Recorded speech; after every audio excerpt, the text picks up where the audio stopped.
صحیح.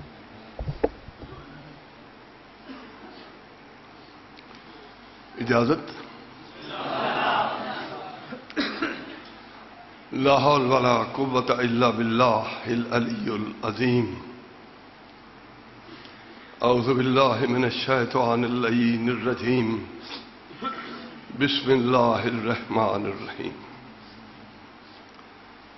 میرے انتہائی محترم، معظم، محتشم حضرات گرامی، جڑے روشن چہرے میرے سامنے تشریف فرماؤ، میں فقیر دی حسب عادت حسب معمول بڑے ادب و احترام نال درخواست ہے کہ مومنین و مومنات، حاضرین و حاضرات، جتھے جتھے تشریف فرماؤ ایک بار پورے خشوع و خضوع دے نال، شوق اور شغف دے نال، محبت، خلوص، عشق اور جذبات دا مظاہرہ کردی ہوئی پورے بلند آواز دے نال مل جل کے ہم نوا ہو کے سرکار اہل بیت اطہار دی پاک ذات تے ایک چھلک دی ہوئی صلوات پڑھو.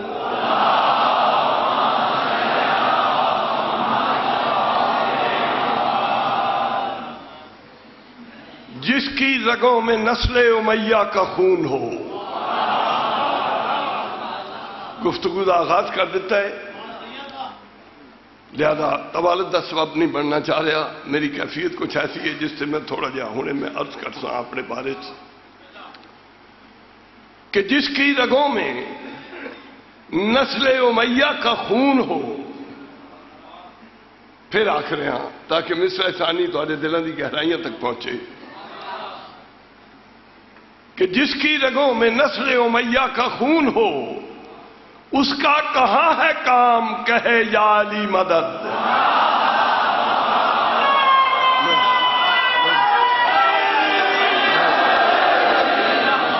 بہت مہربانی، بہت مہربانی، بہت خوبصورت اجتماع. میں نے یقین ہو گیا کہ میں قدردانہ بیٹھا.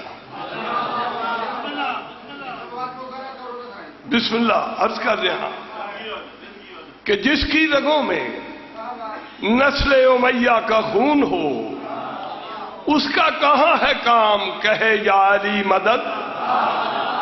اور اکمل ہوا ہے دین بھی حیدر کے نام پر.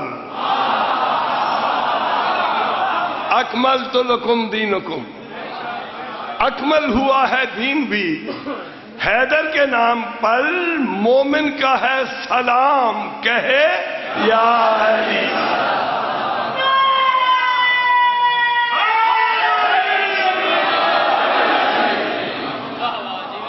سبحان اللہ. مولا سلامت آباد رکھے.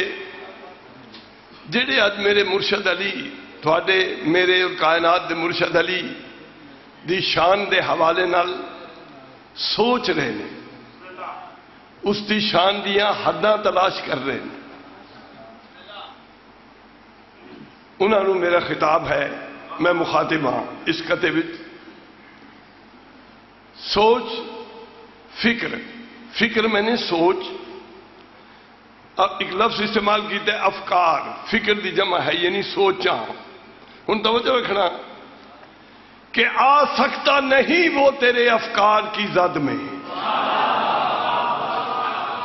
علی ذی شان نو سوچن والیا توجہ میرے پاس رکھنا کہ آ سکتا نہیں وہ تیرے افکار کی زد میں. میرے لفظوں کے ترازو میں کسے تول رہا ہے. بہت بہت خوبصورت اجتماع، بہت خوبصورت اجتماع، بڑا ذوق باذوق اجتماع. میرا حوصلہ تسی بتا دیتا ہے کہ آ سکتا نہیں وہ تیرے افکار کی زد میں، لفظوں کے ترازو میں کسے تول رہا ہے. اور شعر ثانی کہ میں ہی در حیدر کا سوالی نہیں شفقت، اسلام کے ہاتھوں میں بھی کچکول رہا ہے.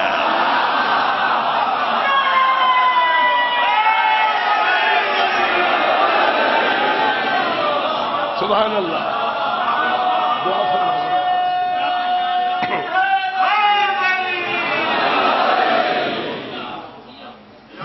خوبصورت انتہائی اعلیٰ ذوق سماعت ہے. آخری قطعہ بہت جلدی میں تو قصیدے تک لے جانا ہے، جس کی تمنا تسی میرے کو کر رہے ہو کہ کونین کی گلیوں میں کئی اہل عداوت، کونین کی گلیوں میں کئی اہل عداوت خود اپنے عقیدے کی جبیں نوچ رہے ہیں. توجہ فرمانا. کونین کی گلیوں میں کئی اہل عداوت خود اپنے عقیدے کی جبیں نوچ رہے ہیں. اور حد ہے کہ جنہیں باپ کا بھی علم نہیں ہے وہ لوگ بھی حیدر کی حدیں سوچ رہے ہیں.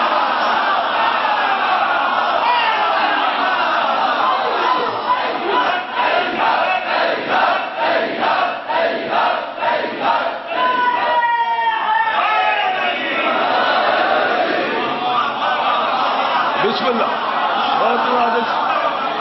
بڑی مہربانی. بسم اللہ.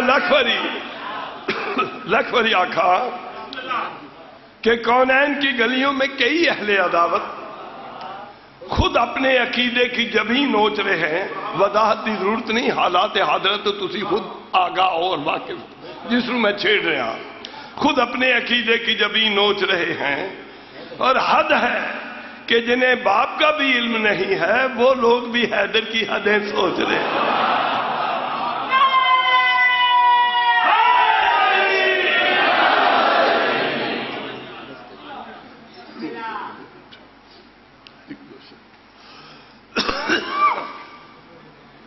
اتفاق نے آ گئی یہ سامنے. میری کمٹمنٹ آئی جناب رفیق صاحب نہ، اور میں جتھے وعدہ کراں سچے دے دربار سچی گل کر رہا.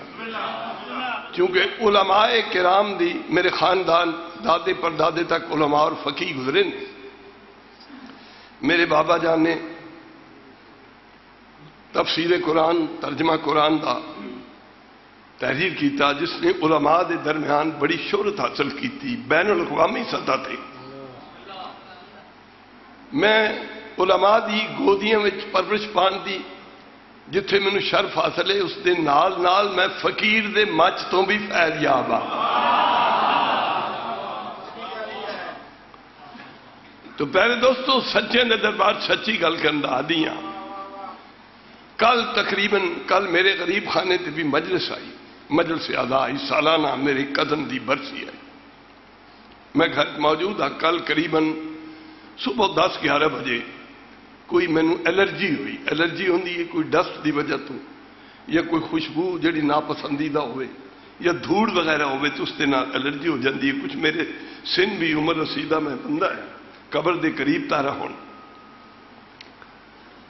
اچانک اس نے بہت زیادہ مینوں دبا لیا، کھانسی اور سارا میرے سینے جس وقت جلن ہے، گلا بھی پک چکا ہے. اس صورتحال تو میں اس واسطے رفیق صاحب نو آگاہ نہیں کیتا کہ پہلے ہی میرا معاشرہ بدنام ہے. ایسا نہ ہوئے کہ میں آخری وقت ہوتے ایٹ دی 11th آور میں انہوں نے اطلاع دیا کہ میری طبیعت علیل ہے میں نہیں آ سکتا، تو میرے خلوص سے شک کرن یا اس